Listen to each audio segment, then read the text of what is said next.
When I woke up this morning, I was feeling pretty dangerous. About the past and about the future. Welcome back to Draftvice. My name is Walter, and oh my god, it's another prospect preview of the draft. That's right, the draft is right around the corner. I got to give you guys a little bit of a preview. I'm sure you've already gotten your previews from other places like Blockbuster and Netflix and Chilled, and then watch Disney Plus. But no, this is a different kind of preview, everybody. Not before the movie, but it is the movie. That's right. Today we're talking edge rushers. I love this edge rusher class, mainly because I think teams that are going to benefit from this edge rusher class are teams that are not typically getting like the top edge rusher in a pass rushing class. Because let's put it this way, Chase Young went number 2 overall last year. Before that, Nick Bosa went 2 overall. Before that, you had Myles Garrett, who went number 1 overall.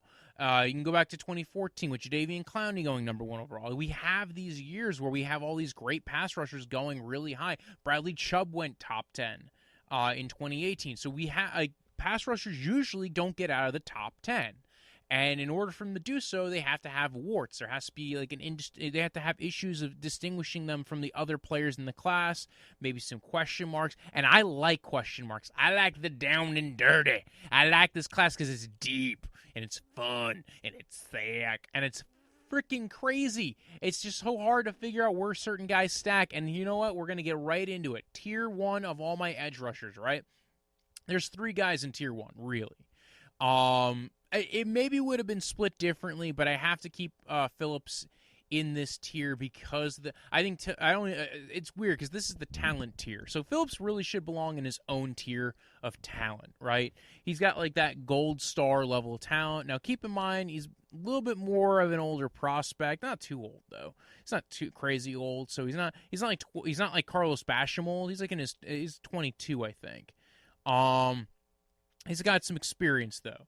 And a lot of his production came against the right tackle on a lot of teams. But on the other end, he's still my favorite guy to watch being a pass rusher in this class because I think as a 4.3 DN, I mean, first off, you saw his pro day. He showed elite athleticism at the pro day. It shows on tape. Jaelen Phillips has a teammate. His name is Gregory Rousseau. He's not going to be in Tier 1. Tier 1 is Jaelen Phillips, Kwity Paye, and Azeez Ojulari. Right, those 3 guys are in my Tier 1. Maybe Phillips deserves his own tier of his own because he is kind of a different league. He has the concussion question marks. He has the level. He's going up against the right tackles. But what you see him do, his hand usage, his lateral mobility, his ability to break on the inside, and again, I think he is just trying to make sure everything's working right here. He has the ability to win off the edge in multiple different ways. As a power rusher, he could break to the inside. He can get to the outside. He can corner really well. I think if it wasn't for the concussion issues, he'd be a top 10 player in this draft. Unfortunately, those are real issues. I've said it before on live streams, and I've said it before in other shows. The issue with taking Jaelen Phillips in the first round is the 5-year survival rate for a player without concussion issues is 36% in the NFL. With a player with concussion issues, the 5-year survival rate is 11%. You were talking about less than 1/3 the shot of a player making it to 5 years. If you were drafting Jaelen Phillips in the first round, you were expecting him to make it to 5 years. You were literally doing it at 1/3 the odds. That being said, I love the player. I hope he gets drafted highly. I hope he makes his bank because I honestly love it when players make money. So Jaelen Phillips is the first guy. Kwity Paye and Azeez Ojulari, I can never get the right order for them, right? And they're probably going to be the first 2 that come off the board. I think Kwity Paye comes off first. 262, big DN. He's got solid lateral mobility. Only played 4 games this year. But dear God, his movement skills are great. I think he was the first or second guy I watched this year of all prospects. And what yes, does he sometimes lose track of where the ball is? Sure. But man, he's athletic. He's got a great motor. He's a good hustler. He can split double teams. Like, he's a guy who, if you were going to try and double him, he will try to fight and find a way to get into the backfield. I think he was used a lot on stunts in some games, showed very good in the run game, very good awareness of where the run game is going. He's good at getting upfield and being where he's supposed to be. He has a clear plan on either being used. He has a clear plan on how to be utilized, on what he's going to be doing, and trying to keep a QB in the pocket. He had a 6.37 3-cone that was not part of his pro day. That was a video he sent to PFF and around the world. But he does have some ridiculous traits. He is a very traitsy kind of player. Like I said, 262. Him and Azeez Ojulari and Ronnie Perkins, I believe, lead the class in pass rush win rate. I should have that information available. But otherwise, I think Kwity Paye is like what you want in a D end if you can't get Jalen Phillips. He's the next best thing. I think he had a high pressure rate last year. Let me see if I could find those notes on this. Draft notes. There we go. It's not in my regular notes folder. It's a different folder that it's on. It should be on here somewhere. Oh, here we go. Kwity Paye, Ronnie Perkins, and Azeez Ojulari had a 25% pass rush win rate by PFF. I'm trying to see if I have a Jalen Phillips number. Jalen Phillips was closer to 20. That's still not bad. That's very good. So again, all these guys, you want them to be at least 18% on pass rush win rate. That's a very good threshold to kind of shoot for. All three of these guys had solid pass rush win rates by PFF. So I think that's a good way to go about it. I loved watching Kwity Paye's film. I loved watching Azeez Ojulari. These guys were magnetic to watch. Azeez Ojulari and Kwity Paye, you would turn on their film. Two totally different kind of... I mean, they're not totally different, but two totally different kind of players. Both are good against the run. Like, Azeez Ojulari is 249. He's got some legit length to him as far as his arms. He's got the arm length of a guy who's like 6'4", 6'5", and he's 6'2". I think he might be a hard guy to hit trying to, block off the line of scrimmage. So his body type is going to be rough to deal with. His 3-cone didn't come in great. Came in at 7.27, which is not amazing for an edge rusher. It's kind of higher than you want, but it's not elite level. Like Kwity Paye was expected to be elite level. Jalen Phillips, I think he had a good 3-cone as well. He was, I think, sub 7. And then also another guy we'll talk about a little bit later, Jayson Oweh, had a sub 7 3-cone. So these guys are good, have good change of direction skills, and it shows in their athletic score and shows in their athletic testing. With Azeez Ojulari, that's not the case. His bend comes more from his ankle inflection and the hips, and is just a way to get around. I think if you like Yannick Ngakoue as a player, you wanted him on your team this year, I think he's very similar to Yannick Ngakoue. And in fact, we've seen guys like Brian Burns, Yannick Ngakoue, Shaq Barrett. We've seen guys who are in that mold, that size, that range of athleticism be good in the NFL. So I'm not afraid to take a guy like Azeez Ojulari, especially because he's better than what K'Lavon Chaisson was coming out last year. So I think he deserves to be a first-round pick. Where he goes in the first round, Azeez Ojulari, is going to really depend on the team. I know my team really likes him. They've talked to him a few times, the Browns. The Kwity Paye, I think, is going to go top 15. I think his floor is 14. I think Kwity Paye's floor is 14 to the Minnesota Vikings, and he can go anywhere higher than that. I don't think he goes higher than 10. I think the Cowboys might like him. I think they prefer Surtain, though, but they could totally take Kwity Paye at 10. And I think Kwity Paye can be anywhere between there. I think his floor is 14, unless the Vikings decide to take the risk on Jalen Phillips. I think he's going to be the first edge rusher off the board. If it's not there, I'm sure he could fall out of that, though, because after that, 15 overall is the Patriots. They're probably trying to go after the quarterback situation, try to shore up their offense a little bit. 16, I don't see that. The Cardinals are probably going to go cornerback if they can't get corner, probably wide receiver if one of the good wide receivers falls. 17, yes, Kwity Paye, if he falls past 14, it could be a steep fall. I think then he gets to maybe that 20s range. I think maybe he'd go to the Colts. I think they would like him a lot, although they definitely need tackle help. They'll probably be playing a very dangerous game of catch the knife if they draft an edge rusher and not a tackle in the first round, because I think the tackles are going to go quick in the top 50 picks, and I don't think there will be one there that the Colts will like in the second round as much as they like as the one in the first round. So, again, Kwity Paye, I really like. I think, like I said before, really powerful, stands up well against blockers in the run game, splits double teams well, even when they're doing a pure pass set. So you're talking about a guy who's breaking through multiple guys trying to stop him getting to the quarterback. Azeez Ojulari, I think Azeez Ojulari had maybe some of the most fun film to watch. One of my favorite prospects. I'm sorry, I'm trying to go through all my notes right now because my notes are not done in the order. Okay, Azeez Ojulari. Like I said, Ngakoue-style pass rusher. Ended up on the ground a couple of times, and that did worry me a little bit. I think the Cincy game actually might have a game that he got a lot of notoriety for because he got multiple sacks, got a forced fumble against the backup offensive tackle. When James Hudson was in there, he actually handled Azeez pretty well, and that's what worries me. Now, James Hudson's been touted as potentially a developmental tackle. I know he used to play D-tackle. He's kind of relatively early in his career with that. But, like, Azeez still caused pressure in that game even when Hudson was in the game. They ran a little bit more of an exotic defense in that, and Azeez Ojulari was not always on the field. I think that's another issue that people might pay attention to. He did not play a ton of snaps this year. There's going to be a lot of guys who are in that first-round defensive player talk, whether it's Barmore or Azeez Ojulari, who did not play a bunch of snaps. They were taken off the field on different downs. And at that point, if you're a role player in college, what are they treating you as in the NFL? That's the one issue I think I have with Azeez Ojulari was he wasn't on the field every down. Some teams might not mind that. You get a guy who's a solid role player.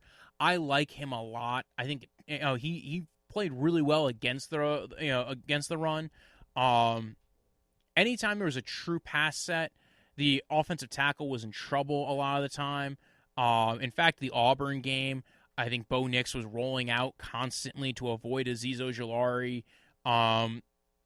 Azeez just was a game wrecker in a lot of the time, and I think he was, the Alabama game, man, he's just stacking up guys.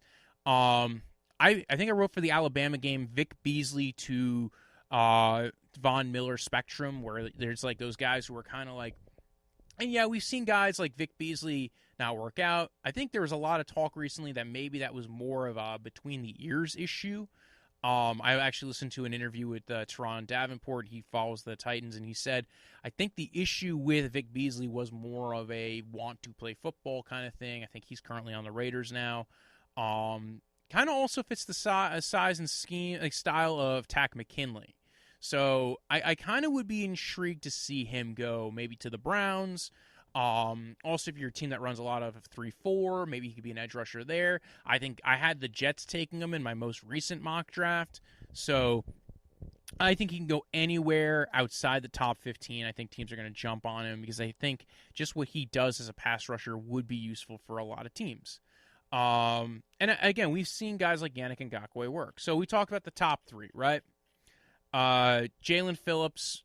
Listen, Jalen Phillips looks like if you wanted to craft a defensive lineman in this draft and then give him one giant knock that could totally knock him down a board, that's what they did to him. Kwity Paye. I honestly think Kwity Paye is going to be the first one to go, and he's going to go top 15. But if he doesn't go top 15, the fall could be kind of steep. He could make it to the Browns. He could make it past the Colts. He could make it to the 20s because I think the next set of teams might value different players differently. And again, I just think what he does and does so well, I kind of like a lot. Jayson Oweh he's in the next tier, his own tier, because his athleticism's crazy. Not because of the athleticism. I think the athleticism is a good part of his game. A lot of people made a big deal about the Ohio State game, where he didn't get a single sack this season. You're gonna hear that talked about a lot. But he was creating havoc in a lot of games, getting pressures, getting into the backfield. I think part of it was coaching. I think he was coached a lot to stop the run and to play the run first. I think that was a big part of it. People talk about the Ohio State game, but he was playing against Justin Fields, who's a super athletic quarterback. And again, you're talking about a team that played in the college football championship.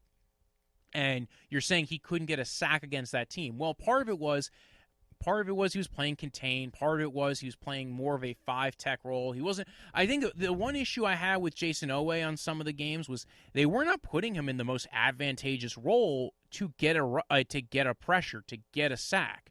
He was rushing a lot of the time at 5 technique. He was playing a lot of the time the run. They were giving Shaka Toney a little bit more of. They were giving him a little bit more room to rush, where he was rushing from the 9, where he's a little bit further outside the shoulder of the offensive tackle. So Owen, a lot of the time, especially like in the Ohio State game, he was not getting the benefit of being schemed up open. They threw a lot of doubles his way. Ohio State knew he was the dangerous guy there because he got doubled. He was really good at bull rushing guys and getting them into the backfield. Sometimes I feel like the lateral quickness that he showed in the 3-cone doesn't always show up on tape. I think part of that is he just doesn't know how to utilize the lateral quickness. He's shoving guys into the backfield. Meanwhile, it's like, dude, you now have the ability to maybe use a push-pull and get around the guy, or, step to the side, or, again, get around him. And, again, if you're rushing him, again, he rushed a lot of times from points that were not the most advantageous. If he was rushing from, say, the 9 spot, I think he would be, you didn't get to see him corner off of doing something like that, like you saw Shaka Toney in a lot of games. If you had him doing that, to have to handle him around the edge in his bend, I think would be a real problem. He did not show all that bend a lot in, like I said, in college. I think part of that was usage, and I think he's just a crazy disruptor. I think the team that gets him, you're getting a true 4-3 DN who plays the run really well and shows the upside and athleticism to really become a true headache. So unlike, and we're going to talk about guys in the next tier, and I'll probably bounce back to him in a little bit. So the next tier is about 4 guys deep, right? This is why I say it's a deep edge class, and there's really not a lot differentiating these guys. There's a lot, but it's kind of more taste, flavor kind of deal. So I have Carlos Basham, Joseph Ossai, Gregory Rousseau, and Peyton Turner in the next tier, and I think different people could have those guys lined up differently. I like Carlos Basham, the 283. He's measured at 279 to 283 so far. He's measured in twice, once at the Senior Bowl, once at his pro day. Had a great pro day. Basham kind of looked like he took a step back this year. I think part of it was just they were starting to let him freelance a little bit more this year, and he does try to play a little bit lighter than he is, and by that I mean play like he has the body of somebody who's 243, 250. Meanwhile, he's 280. He can run through guys. If he used a little bit more of that power, I think you would see him. I think a lot of teams are going to want to see him do that. So I think he's a guy who's maybe getting left out of the first round, who's probably going to go in the first round, who's going to go in the top 40 picks. I think there's going to be a lot of those teams that want him as their base 4-3 D end, maybe kick him into 3-tech on some some real rushing downs, like at 3rd and long. So I like Carlos Basham a lot. Let's see what if I pull up his notes, because I watched him early on too. Measurements saw on the ACC network he weighed in at 274 on the pro day. His fastest 40 time was between 4:59 to the 4.6s. Really good for a defensive lineman. Hand size, let's see, did you get 3-cone? 3-cone was 7.13, but you're talking about a guy who, again, and not, like I said, there's like a threshold. 7.27 is kind of like average. 7.13, you're getting close to that 7 marker, is really good. And once you get underneath 7, that's elite level prowess. 4.25 short shuttle. Has almost an 80-inch wingspan. 6'3". He's built weird. He's kind of built like a block of crazy. He has good awareness of where the ball is going on a play, and shows he doesn't like quitting. Chases down guys from behind. Now, a lot of times that's giving up actually where you're supposed to be on the play. You're supposed to, like I've seen him try and chase down ETN on the opposite side of a run play. I've seen him sometimes get pushed back, but he can and blown off the line of scrimmage in the run game. I feel like he can get a little bit better at that. He gets lost in the sauce sometimes. but he can beat guys around the corner. And if he figured out that you don't even have to beat them around the corner, you have the power to bull rush them and just beat them. I think utilizing that would be to his advantage. Now, he is a little bit older of a prospect. He's going to be, I think, 24 next year. So, again, I think some teams might shy away from him. I think that's really the main thing keeping him out of the first round. That, and he had a little bit down of a tape in 2020 compared to his 2019. Probably should have came out a year ago, and he probably would have gone in the first 2 rounds anyway. I think he's absolutely a dynamite option. If he was 2 years younger, I think we'd be talking about him in the top 20. Again, I like Basham a lot. I think he's probably one of my favorite players in this draft class. I have him right behind Oweh, but I see why people might like different people differently. Next on the list is Joseph Ossai. I've watched him more recently than Carlos Basham. I think almost like a month and a half later than Basham. And what I like about Osai is he's got a high motor, good straight line power, and good straight line speed. The issue with Osai is he does not show a lot of lateral quickness, and he skipped the 3-cone, and it kind of shows in his tape that he's very much reminds me of Bud Dupree.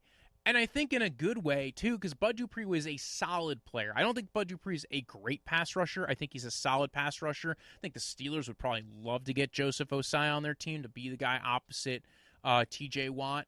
I think he is not the guy you want as your true number 1 edge rusher, but if he is part of your if he's part of your team, if especially you're running a lot of 3-4, if you're like the Steelers, you run that old style 3-4 defense, I think that's a guy who you can bring him in and he can create a little bit of havoc. Now, I don't think the Steelers necessarily take him because they have Highsmith played really well last year. They actually have a lot more needs than they do on defense in other spots, including corner, and they also need offensive line like crazy. Ben Roethlisberger is going to get brutalized if they don't figure out the offensive line situation.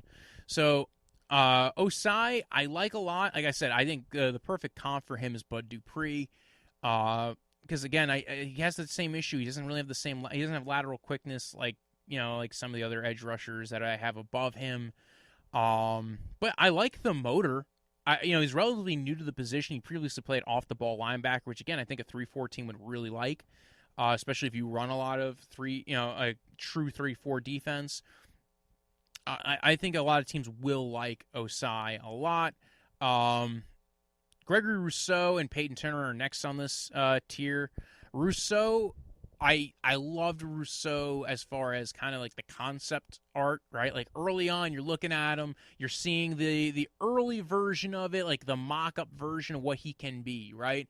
And the problem is when he played in college, he was rushing against guards and centers and guys who are going to be working for the U.S. Postal Service this year and not often winning off the edge against tackles. He's got length and he's got some quickness to him. He's not great. He's not the fastest prospect as far as D linemen go.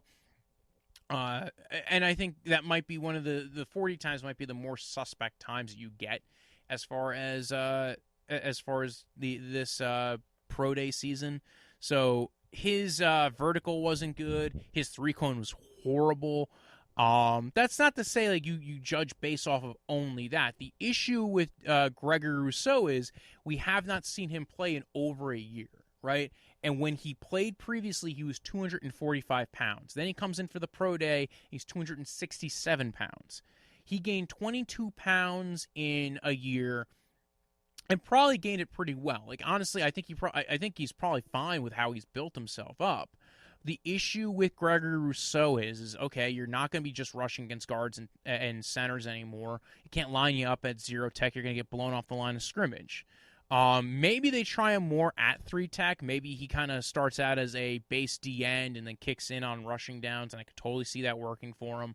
The issue with him not having a great pro day after a year of being off is I don't know what he is, right? He could be Calais Campbell. The thing is, I think Carlos Basham is probably closer to what you want to be Gregory Rousseau or the eventual. Now, granted, Rousseau is way different in size. Rousseau, let's see if I have the measurements here available to me. It's got to be here somewhere. I don't know if I saved it on here. Rousseau's got the arm, like legit arm length. Like one of the things that he's going to have over guys, no matter what, is he's got that legit crazy length. I think it was like 84 inches. He's got some real big vines. So, the question is he Calais Campbell, or is he like the Cincinnati Bengals former defensive end Michael Johnson, where he's going to be okay, maybe at most a 10-sack-a-year guy? Or could he be Carlos Dunlap? Could he be like this guy who has this crazy-ass length and be able to utilize it to push tackles and guards into the laps of their, the quarterback? And I think that's possible. He also did not show a big repertoire of pass rush moves. Like I said, he had a harder time winning off the edge as he did, say, winning up the middle. I think he's going to be a fun prospect. I think he will have a good career. I don't think he goes in the first round. I think he's more of a second to third round guy. And what that makes me think is, listen, there's going to be, teams that like him for certain roles and maybe to rotate in and utilize this new big body that he has that he's kind of bulked up on. Remember, on tape, he doesn't look that big. He looks like kind of a twig, and he's got like weird size and weird length, and he wasn't even that quick at 245, which is why I wanted to see his pro day numbers. And when the pro day numbers came back, not bad, but kind of more meh. I kind of get why people are a little out on him. I still think he's a top 60 prospect. I still think he goes in the first 2 rounds. I still think he could possibly... I think he's still solid at that point. But he didn't show the hand usage that I want to see. He didn't show the pass rush moves that you would want to see on the edge. And that's why Rousseau, to me, is probably a little bit... he's in this tier 3 mold. After Rousseau, I have Payton Turner. Peyton Turner's a fun one because he's changed shape. He's adopted his size, right? He went from 290, came in at 270, played at 290 one year, then he came back and played at 270 when they needed an edge again. And there are things that he does really well. He's got good movement skills, good hand usage. I think sometimes he lacks a little bit of core strength, and I think he is going to have issues with that. But again, like when you're looking at things like pass rush win rate, well, the reason why his pass rush win rate wasn't great every year was because sometimes he was playing D tackle. So you're in a different position at that point. I think there's people who have him even higher. I think people have him ahead of Ossai and even ahead of Basham, and Rousseau. I like Turner. I would even have him ahead of Rousseau. I can see it depends on the team. The thing is, you didn't see him play against a lot of high-end competition. He's another one of those guys where, like, I think his best game against competition was Brady Christensen, BYU. And he did, that was a good back and forth. Both those guys seemed to have a good, solid game between the two of them. And he won some reps, and he showed some good hand usage. But again, like, it wasn't like it was a flat-out he beat him every single second. He had some good reps. He had some good wins. Christensen was able to, but he showed the ability to try to bulldoze through Christensen a couple of times. So he has a good bull rush move, again, at 270 to be able to go through the guy. He does have some good counters, and he does have some ways of beating you around the outside. He showed a good, just watching the BYU film alone, and I actually watched more than just the BYU film. Where is it? Peyton Turner? Yes. Didn't participate in the 40-yard dash, 35.5 vert. 6'7" 3-cone. So that's where the movement skills come in. 4.25 short shuttle. For UCF, I watched where he caused a sack fumble, dipped under the outside shoulder of the right tackle, cornered and bended really well. After that sack, was double teamed a lot. Not just good on pass rush, but good as a base D end in the run game. Good power. Usually isn't winning pass rush reps through guys. Usually when he gets the outside edge where he corners well. That kind of makes sense. Although, again, Brady Christensen, he did bull rush him. So it wasn't like that's the only thing he's ever done. I think that, and then again, UCF probably not the best offensive line, but you can only use what you see in front of you. He did miss a QB keeper on the Tulane game on an RPO. Forced a couple of holds. Didn't get the call, though. So Turner is one of those guys I think is that in that round 2 range could be very good.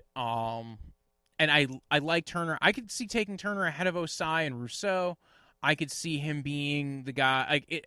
I could see, like, of those four guys, liking him the best. I do. I would probably take him ahead of Rousseau. It depends on how I wanted to use him in my roster construction. It's the same thing I said with Jalen Phillips. I would take Jalen Phillips if I'm Miami because I could take him at 18, or I could trade up into the first round with my first second round pick and get Jalen Phillips, and that's now my second. It's one of my 4 picks in the top 50. Like, that's not a bad situation to be in. For one of those picks to maybe not work out, if you're Miami, to take Jalen Phillips is not a big deal. So I think there's going to be some teams that look at, Osai is a better fit because, he's got that, straight line speed. I think he jumped a 40 and a half vertical. Again, didn't test in the 3-cone, but again, is a high-end motor, relatively new to the position, and shows at least some, not just he actually shows good hand movement, hand usage. So again, Osai I like quite a bit, Rousseau I like quite a bit, Payton Turner, all these guys are round 2 guys for me. I wouldn't mind taking them anytime on day 2, especially in the second round. I would take any of one of these guys. The next group of guys are more the third-round pick guys, tier 4 I'm at now, and it's Ronnie Perkins, Joe Tryon, Elerson Smith. And I think those guys I would take in the third round. Joe Tryon, I think, is probably getting a lot of first-round hype. I don't think he's a first-round guy. I think he's a third-round pick. It's almost 2 different types of players, though, between Ronnie Perkins and Joe Tryon. Ronnie Perkins is a guy who did not test athletically well, has a weird-shaped body. Again, he's solid length. I think he's going to be okay. Didn't test as well. Even I think he's discounted Azeez Ojulari. Now, he had a high pass rush win rate. Again, one of those guys where, yes, he had that, but it came against competition that wasn't necessarily the greatest. So, again, Ronnie Perkins and Joe Tryon, I could see, end of the second, top of the third. You still want an edge rusher to kind of throw in the mix. So I like Perkins and Tryon. I like Tryon somewhere in the third round. 2 guys I have as third-round picks that, probably will go in the fourth, Rashad Weaver and Quincy Roche, and I think they're solid guys. I don't think they have the ceiling as the rest of the ceiling, quote-unquote, of the rest of the guys in this, in my edge rusher rankings. So, where are we at? We had the 3 in tier 1, then Owe, then, we're now at, basically the 13, 14, 15 marker. I like Rashad Weaver. I would totally take him to be my base D end. He reminds me of Sam Hubbard out of the Bengals when he came out of Ohio State. Now, Weaver's a bit older. He shows great hand usage. Gets his hands in the air. Honestly, he's great at the tip ball thing. Just get your hands in the air like you just don't care. So I like Rashad Weaver quite a bit. If you're looking for a guy to be a base 4-3 D end who can give a little bit in the pass rush department, he also, I think, actually had a really good 3-cone as well. I think he had a sub-7 3-cone as well. So I was a little shocked by that. Here's Joe Tryon's numbers, right? Arm length, 82 3/4. I think that's why people are going to be really eager about Joe Tryon. I think he showed really good lateral mobility, some solid hand usage, and apparently he's bulked up, right? And it's weird because his 3-cone was a 7.18, and if you had told me it was below 7, I would have been not shocked. Ran a 4.64 40. I think you got to be a little bit more skeptical about the 40s. Came in at 259, 6'5", 10.25-inch hands. Like I said, Tryon's an interesting one because sometimes he looks like he has no clue being there and he gets washed out. And then sometimes, man, he just beats a guy around the corner very well on pass rush reps. Could beat guys with a bull rush. Has a solid understanding of his pass rushing moves. And this is a guy who opted out this year and spent a lot of time kind of developing his body to test well. So Washington has kind of a weird defense. They ran a lot of this 3-down lineman. You'll hear me talk about it with Levi and Wuzariki as well. It's to get this guy who's, like, first off, you're not really getting to see him win true pass rush reps because, you're dealing with a lot of double teams because you're running 3 against 5. So they did a lot of drop 8 in coverage. Like I said before, Tryon corner as well.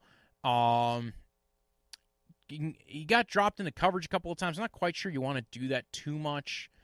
Like I said, the lateral movement is definitely there. Showed a bit of effort and plan on a few of his rushes as well, and I think that's something that, like, when you have a pass rusher that shows he has a pass rush plan, I think it shows that he will get better over time.